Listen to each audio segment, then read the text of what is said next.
Hi, my name is Rachelle Smith, certified personal fitness trainer, professional speaker, and author. Last time, I highlighted the importance of adapting and adopting a mindset, audit mindset, and just being the best that you can be in any type of situation. This time, I actually want to dig a little bit deeper in this conversation, have a simple message, but one that's definitely not as easy as it sounds to implement.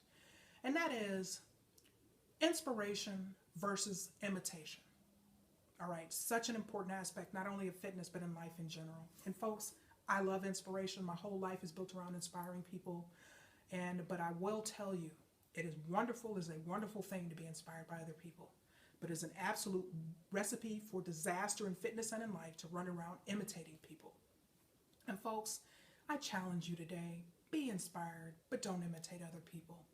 And when I share these wonderful things that I'm experiencing doing these audits here, I actually have a couple next week, one of which here, Metro Detroit, is a senior fitness facility. I'm looking forward to that.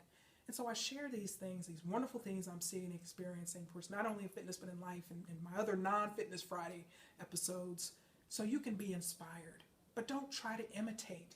I challenge you to be inspired to be the best facility if you're in any type of leadership role within the fitness arena. Be the best that you can be, but don't try to imitate other people. Like that fitness site, that facility, that Rockstar facility that had 7,000 members under contract. I mean, that's just a whole very unique culture where everyone's salaried, everyone's got benefits and things like that. They have a very high number of training clients that would be enviable for, I think, probably most fitness facilities. It's a large facility, but they've got a boatload of people they're training. But why is that? Very strong, result-oriented accountability culture where that training leader is reviewing client progress reports on a weekly basis. And so making sure that people achieve results. And so there's a lot of accountability. So you can hear that and think, well, I'm going to do that. But if you don't have the number of people that are required to maintain that level of accountability in your facility, it's a recipe for failure. So just do the best that you can do. Okay, November 21st, had an awesome opportunity to drive another part of Michigan, do a couple of audits, one of which was a wonderful group fitness facility.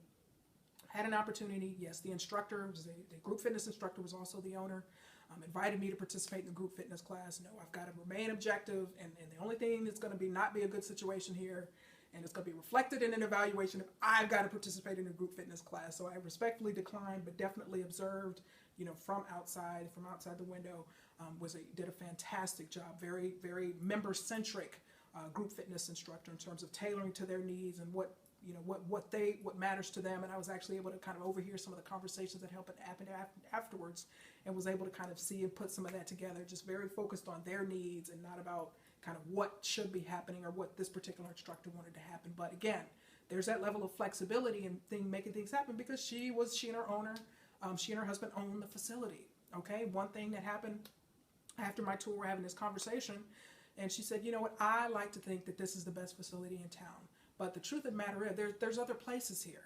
All right, there's actually a couple that are really, really good, and one of them is about, less than a couple of miles away from here. I want you to check out both of these facilities before you make a decision, okay? And this person has she and her husband have a very successful facility, in the news and things like that in this particular part of Michigan. But only the second person in 22 and a half years was able to tell me that, willing to let me go, because ultimately they were secure in their facility, secure in what they had to offer, and knew that they truly were facilities of excellence, and I would be back. But the willingness to hear that was just absolutely amazing. But I say don't imitate, because why? You may be at a commercial facility, regardless of what your role is, and in particular if you're in an account manager sales role, and you would lose your job, if your boss heard that you were sending people to other facilities and telling them to evaluate before making a decision. Okay, so that's why I always say, be inspired to do what you can do within the constraints of your reality. All right, so listen to these, be inspired to come up higher in areas that you can come up higher in, but just don't try to just blindly imitate. All right, there's that particular training staff, as I mentioned, that has, all these boatload of clients, all their trainers, mandatory, bachelor's degree, master's degree. It's an exercise science related discipline. So it's just a unique culture. And so do what you can do in your facility to the best of your ability. And that's all anybody can ask of you, truly. All right, because that's a recipe for success. But a recipe for failure, I don't care if you're a member of a yoga studio, CrossFit box, gym, large gym, small gym, commercial gym, whatever the case may be, do what you can do to the best of your ability. Because if you're running around imitating other people, that is a recipe for disaster. And it happens countless times in all types of facilities, because at the root of all of this, imitating other people, is insecurity. Feeling inferior, feeling inadequate, and well, this person is in the gym for this amount of time, so I feel like I need to go for this amount of times because I feel like I don't measure up.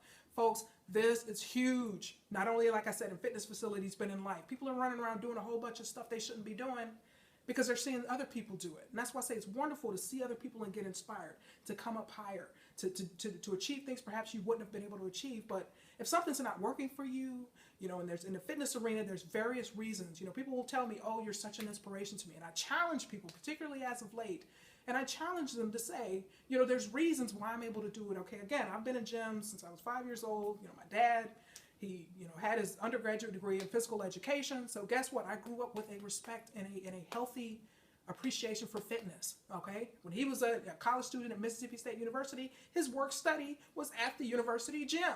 Okay, so I grew up. My dad led gyms, managed gyms, all of that many times, several gyms within one particular organization or entity. Okay, so I grew up with that, and I've got genetics on my side. Very athletic family, particularly aunts, paternalistic aunts. Again, I've got a lot of fast twitch fibers here in these quadriceps. So there's reasons why I'm able to do what I can do. So don't sit here and say, well, you inspire me and I'm going to do everything that you do. That is, you're going to fail. You're absolutely going to fail. And I want to see you be successful. Okay, we all have limitations of what we like and what we don't like and what works for us and what doesn't work for us. Yes, years ago I used to run track, and so I can sprint. Yes, not a problem. But I absolutely despise distance running. So if I were to roll into the gym and see somebody that's running on the treadmill for an hour and a half and say, well, they're doing that, so I'm going to do it, which many people do that kind of stuff, and they wonder why it doesn't work. Okay, I despise running for that long on the treadmill. And that would be an absolute disaster as long as I've been in fitness, as passionate I am about fitness. I would fail in that regard. So think about some of the reasons why you're failing. You're probably trying to do a whole bunch of stuff. Your best friend may be deadlifting 500 pounds, and it may be a struggle for you to lift 50. Okay, and you're running in there trying to compete and compare and imitate him, and you're wondering, like why you're not happy and why you aren't moving forward and progressing on your fitness journey. Don't do that, okay? Do what you can do. If your best friend is a member of CrossFit, and it's just a fanatic, then, when you tried it and it doesn't work for you, don't feel like you got to keep going, hating every minute of it because you're trying to imitate this other person. Folks, this is why so many people, yet another reason why so many people fail. And I want you to be successful. So do the best things, do the best that you can do, and do what works for you. It's really that simple. We all have limitations. We all have to make adjustments. I, for the last 3 weeks, have been battling a sinus infection, the longest sinus infection I've had in my life.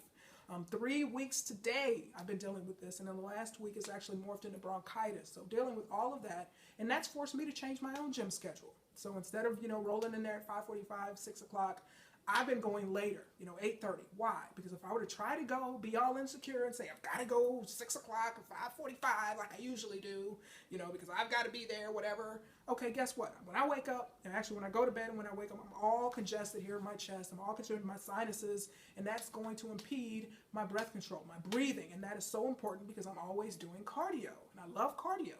And so again, I could, try to imitate and be like, well, I'm usually there at a certain time and everybody else is going to be there and I'm not going to be there. Well, who cares? I've been rolling in there at 8:30-ish, probably rolling there tomorrow, Saturday, 8:30-ish. Who knows about next week? I'm going to try to get back on my regular schedule if I'm feeling better, but if I'm not, it's going to be 8:30-ish again. So again, we got to do what works for us and don't feel these external pressures and whatever. Don't let anything like that deter you or detract you or derail you, essentially, from doing what you need to do. Do what works for you, folks, and you will be successful inside the fitness realm, outside of the fitness realm. And it is truly that simple, but like I said, insecurity, inadequacy, all of these type of negative emotions and feelings will cause you and propel you to do stuff that you really shouldn't be doing. And I don't want that to happen to you. And if it's happened to you, hey, tomorrow's always a new day. You can start over again. There's always a new tomorrow and a new beginning. And so, folks, I just want you to be successful. Remember, be inspired, yes, but don't imitate other people. If you want to succeed, you've got to learn this valuable lesson. So I thank you so much for your time. Make it a wonderfully fit day.